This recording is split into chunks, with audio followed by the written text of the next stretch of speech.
Welcome to Future Ready Live, where we talk about topics that will help CPAs, CGMAs, and their organizations adapt and thrive in an accelerating, exponentially changing world. I'm your host, Tom Hood, the EVP of Business Engagement at Growth at AICPA CIMA, the largest global body of certified professional accountants in the world. Today, we're going to be talking about the DNA of the CFO and EY's latest research. Joining me is Myles Corson. Myles is the Global and America's Strategy and Markets Leader for EY Financial Accounting Advisory Services. He leads a client-focused team responsible for helping global organizations address the impact of regulatory and transformational change in financial reporting and related systems and processes. With many years of international experience in established and emerging markets, he has managed complex multinational projects with some of the world's leading corporations, guiding them through transformational change to prepare for the future. Change is the only constant, and as the world experiences the next wave of disruption through digital, finance executives have a chance to redefine the agenda and shape their role and the role of their functions as their organizations continue to evolve. Digital disruption creates a unique opportunity for finance executives to reevaluate how their functions measure, protect, and create value and support the strategic objectives of their businesses. He explores these changes as the host of the EY Better Finance podcast, of which I've been a guest, a series that explores the changing dynamics of the business world and what it means for the finance leaders of today and tomorrow. Myles, say hello to everybody. Well, Tom, thank you. And I'm delighted to be here and excited to continue our conversation. As you mentioned, I'm honored to be invited back, having had you on the podcast. And again, I really appreciate all the great work you and the AICPA and CIMA do, and particularly your Future of Finance group. So I think there's so much validation between the work our two organizations do. And I'm certainly excited to be here, but I definitely prefer asking the questions rather than answering them. Well, this is my turn now. You got to ask me the questions. But it's funny because in that conversation and subsequent, we found that we're kind of kindred spirits in this journey of trying to help finance transform. And that's why we're so excited about this. I have been a fan of the DNA of the CFO reporting. I don't know when you started it, but I remember using it for a bunch of years now. So the latest one just came out, and we're going to start with that, where you talk about the new CFO mandate, a call to action for CFOs to be bold and drive innovative change agendas in their organizations while doing the traditional performance and cost management activities. Now, this is exactly what we're finding in our future finance work. So talk about what you're seeing in the market around this stuff. Yeah, well, thanks, Tom, and really excited to talk about this and share some of the perspectives from the DNA, and I'll touch on some of the history to it maybe later on. But what I'd like to start with is I think a lot of what we see is similar to what you've described as the T-shaped career model, right? And this need to start deep and then broaden out your career as a finance executive. And why is that so important? Well, I think, as you'll appreciate, and we've talked about, to be a high-performing CFO now and into the future requires an evolving set of skills beyond the traditional areas of strength, as you've talked about. And CFOs are really recognized as leaders in their organizations. So in addition to the technical skills that they're familiar with, they need to develop this broader set of leadership skills. And that includes things like creating engagement around a vision. And too often, we see finance people experience a seemingly disconnected list of activities rather than understanding how all of that comes together. So the role of CFOs in really defining, clarifying that vision is really important to drive success. And I'm sure we'll talk about what that means. I think we clearly need to talk about communication as a key leadership attribute. The need to be able to distill down and provide simplicity as being the ultimate sophistication is important. And then increasingly, it's about the softer skills around empathy and emotional intelligence, again, being able to lead through change. And as we've talked about, curiosity and ability to be a lifelong learner are essential if you're going to be able to navigate the disruptions that are going to continue to impact all of us. And I think for me, technology is always going to be a critical enabler, but the future of finance really is primarily human, and we need to get the human aspects right, and that's why it's so important that CFOs, do focus in that area. And I was lucky to have Tom Peters speak at a conference that we hosted, and he talks about business is people. Business is people, which is leaders supporting people, which is the employees, supporting people, which is customers. And that's really stood by me. And as leaders, I think that's a really good thing to be anchoring to. And he also talked about soft is hard, hard is soft, and soft is hard. So what he meant by that is the hard things like metrics actually often end up being soft, and people find ways to kind of adapt those and to work around them. But actually getting the soft skills, the human aspects right, is really hard to do. And successful organizations do that really well. And some of the other research that we've done in conjunction with Oxford University around humans at the centre really reinforces that. And getting the human aspect right is essential to driving successful transformation in all dimensions. And it's also really important, as I mentioned, to be able to navigate through disruption and uncertainty that we all experience through so many dimensions. And I had another guest on the podcast, actually, a guy called Philip Shelley, who's a very successful former investment banker. He's now a chair of various startup technology companies, but started his career in the military. And he used the example of no battle plan survives first contact with the enemy. And again, I think for all of us as leaders, we can never understand or anticipate everything, but what we need to do is empower our people with the understanding of how to make good decisions aligned with overall objectives without all of that detail. So, just maybe wrapping up this first section, I'd say, whilst the CFO role is clearly challenging and the scope continues to expand, and the pressures continue to increase, there is clearly very high levels of job satisfaction. People really find the role rewarding and satisfying. And so it was interesting to see in the survey that roughly half the people we surveyed really see the CFO as a destination role, that it's so rewarding, they see it as being something they're very happy to continue either in their own organization or maybe in a larger, more complex organization, while the other half see the opportunity to move into CEO and general management roles, which again is really reflective of the breadth of experience and the opportunity they're building in the CFO role. So again, maybe just some opening thoughts there. Wow, you just nailed about every possible part that that resonates from this standpoint. So Tom Peters actually has been on this show, and he is a Baltimore boy. He was born here in Baltimore, and did the first part of his career right here. But he talked. You're right. All the things you just mentioned are a big piece of what he represents, and this idea of the human touch is spot on.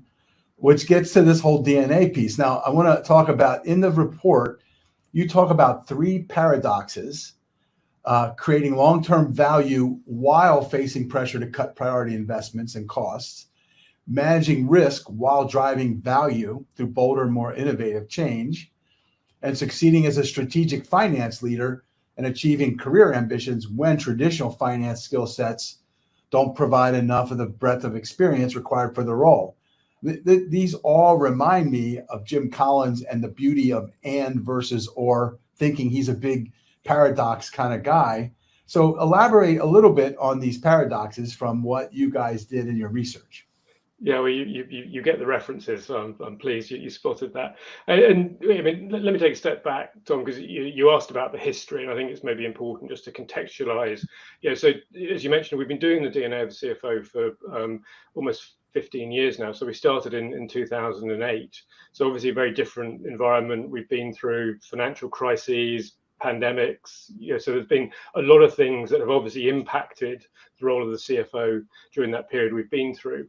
And we've done the survey every 3 to 4 years because we felt it was, this doesn't change so much every year. So that felt like a good cadence. We're now actually going to expand it and start also talking about DNA of the controller, DNA of the treasurer in intermediate years, because again, I think understanding the impact on the broader finance organization, and particularly the CFO's direct reports, is something that we think will actually bring even more insight and value to organizations, and clearly again, you think where CFOs come from, so many of them come through either that controller or treasurer role.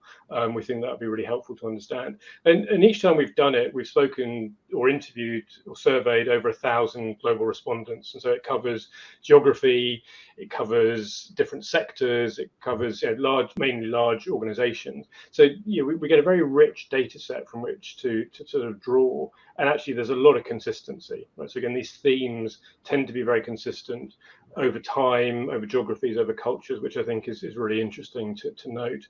And I've obviously had the benefit of also seeing the interviews that we've done with some really amazing CFOs over that period. And there's many that stand out. But one right in the first piece that we did was a comment by the Nike brand CFO at that time, and he talked about CFOs having intuition. And that was a really interesting thing to me, because again, it wasn't something you necessarily associate with CFOs, and certainly not 15 years ago when we were doing this. But what it really highlighted to me was the need to get this balance between the left brain and the right brain thinking, the sort of the rational, the analytical, with more of the emotional and the softer skills. But ultimately what it really spoke to, and this was before we had all of the data and analytics tools we have, it was about how as a CFO do you use your understanding of the past to inform better decisions for the future. And so again, you think about the focus on business partnering, all things that we talk about, a lot of it comes back to that original quote, and I've always held that in my mind.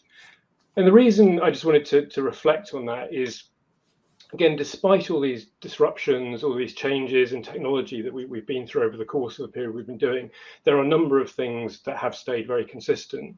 And whilst this is the first time we've called them paradoxes, these have been consistent themes that we've seen throughout the course of the survey. And maybe I'll just touch on the balancing short-term performance and long-term value creation one to start with, because I think that's a really important area to focus on, and one that in the current environment particularly is important to highlight. And again, so we also do a global survey on corporate reporting and institutional investor sentiment. And again, so you think about how organizations are communicating, what they're reporting, how is it interpreted by investors, and that was a great place to sort of explore this gap between some of the expectations around short-term and long-term performance. And so whilst we found in the survey we released in November, 4 out of 5 investors would say they will be willing to trade off some short-term profit for a long-term investment. That's not the experience that CFOs would have, right? And whilst again, the majority of CFOs would say they want to invest for the long term and they understand the importance of sustainability, it's certainly not at that sort of 80% level for the investors. And so you also get this feedback from CFOs that they feel this intense pressure from investors to deliver short-term performance, which I'm sure you've experienced firsthand in the conversations you have. So what is it that's driving this gap? And I think the research we did suggested investors don't think corporates do a good enough job explaining long-term priorities and the investments they're making, and then reporting progress against them consistently. So you think about that, and obviously things like some of the global standard setting that's happening now will help with that. The other aspect is clearly, given the economic and sort of market uncertainties that we've been experiencing, clearly there is also increased pressure to deliver short-term results and performance. And so in the survey we released in June, the majority of finance leaders we surveyed, unsurprisingly, are expecting to have to manage cost and cut back spending. So again, the fiscal responsibility doesn't go away as a CFO responsibility. The bit that we found most troubling about that, though, was actually the areas they're looking to cut back in are also the areas that they highlighted as being the ones that were most important in terms of long-term performance. Right? So there's areas like talent, technology. So there's a real issue there. Again, if you're going to create sustained long-term performance, you have to stay the course. So that was really, really interesting to us. And again, you start to unpick that a little bit and what actually is driving it. And what we found was 2/3 of CFOs identified that they experienced disagreements across the executive management team. And again, you want to have a lot of discourse, discussion. You want differences of opinion. That's important. But ultimately, you have to deliver consensus and commitment. And so, as I think about the role of the CFO in that, high-performing CFOs have a really important role to play in building that consensus and commitment, and then making sure that they can report out progress against those long-term priorities. So well said. And obviously, I was nodding all through that, but we are seeing exactly the same thing. And that started, I guess, about maybe 6 months ago, when the whole thing about interest rate rises and recession risk started to rear up, inflation. And that's when they started to move into that cost control notion. And I think that's continued, although I've seen some optimism, like letting up on that a little, but you're spot on there.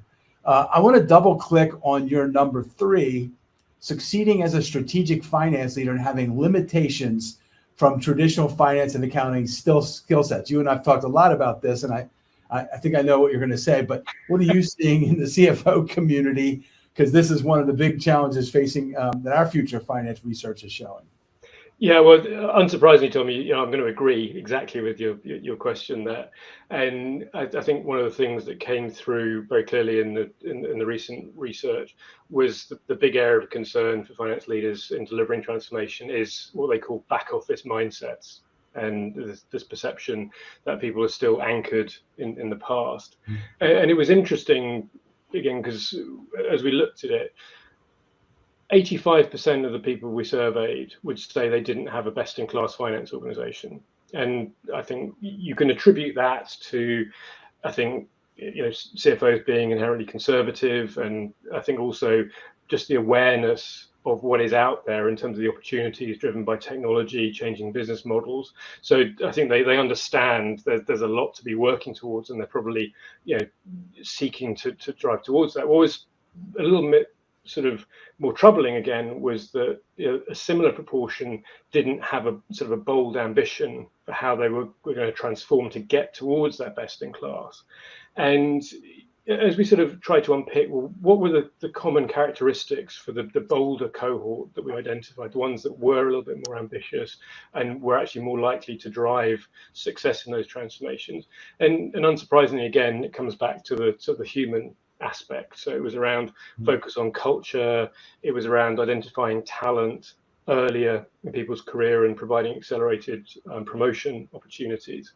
And that also very much was consistent with the Oxford research that I mentioned, the Humans at Centre, where we found that almost 50% of CFOs say they accept ideas from their team, which is a little bit interesting. What are the other 50% doing? But only 30% of finance workers actually felt listened to. And so again, as you think about the importance of what you do and what you say being aligned, you may say or think you're behaving in a way as a CFO, but if that's not your people's experience, you potentially have an issue. And again, you and I would probably recognize that a lot of insight comes from more junior people that experience the problems day to day, that are interacting with customers. So understanding how you use that insight and use that to drive innovation, I think is really important. And then going back to the importance of vision, 50% of finance workers that have been part of an unsuccessful finance transformation said that they didn't understand the leadership vision. So how do you know what skills to build and prioritize in terms of your development if you don't understand the vision and what you need to be successful in that future model? So I think we see very clearly the need to have the vision, the need to embed it into communications and help your finance team understand the skills they need to be developing and the role they need to play helps them to identify it, but it's also highly motivating. And again, transformation is difficult, it's tough, it's emotionally draining, particularly when it's over a sustained period. So the more you can do to get people to understand actually the benefits and the outcomes you're going to be driving towards and want to be part of the journey and prepare themselves, the more successful you're likely to be. So again, I think it comes back to this question about successful CFOs, consistently have effective communication skills. They have the emotional intelligence as leaders, and again, those are attributes that were very clearly identified as being the ones that are going to support growth over the next 3 to 5 years. Yeah, again, this is like so spot on. I think it reminds me a bit of this. Well, I'm gonna keep moving. I want to get to this. I love the way you're framing up this bold ambition. So I'm going to go back to the number 2 paradox: driving bolder, innovative change and managing risk. Again, that paradox. And Gartner predicts we'll have autonomous finance significantly by 2028. And in the report you talk about, and I love this quote, finance functions are best positioned to drive value when they free up time and money spent on routine activities. Isn't this a key idea of this? Implement bold technology to free up time and money, reinvest it in higher value activities as that finance business partner or chief value officer. Yeah, no, absolutely, Tom. And look, I think whether it's AI, whether it's quantum computing, whether it's distributed ledger, or whatever the next new technology is, there will always be disruption. So again, how do you prepare your organization to be successful? And again, you kind of highlighted that bolder cohort, and we talked about the talent and the people side. I mean, the other thing I will also just mention is for CFOs personally, it's about their ability to create the learning network, to create the networks where they have access to current thinking, to be learning about things they don't have an understanding of. Because again, how can you be successful in deciding what the right technology investments are if you don't understand? And that is again where I think using your younger people that are closer to the technologies and more technology native is really important. And as we've discussed, the research shows that having, more importantly, consistently communicating a vision increases the likelihood of successful transformation. And this is true for both talent, which we've talked about, but also technology, which I think we're going to talk about here. And the vision really helps you to prioritize where you make your technology investments. Because again, you and I know the proliferation of technology it's exponential.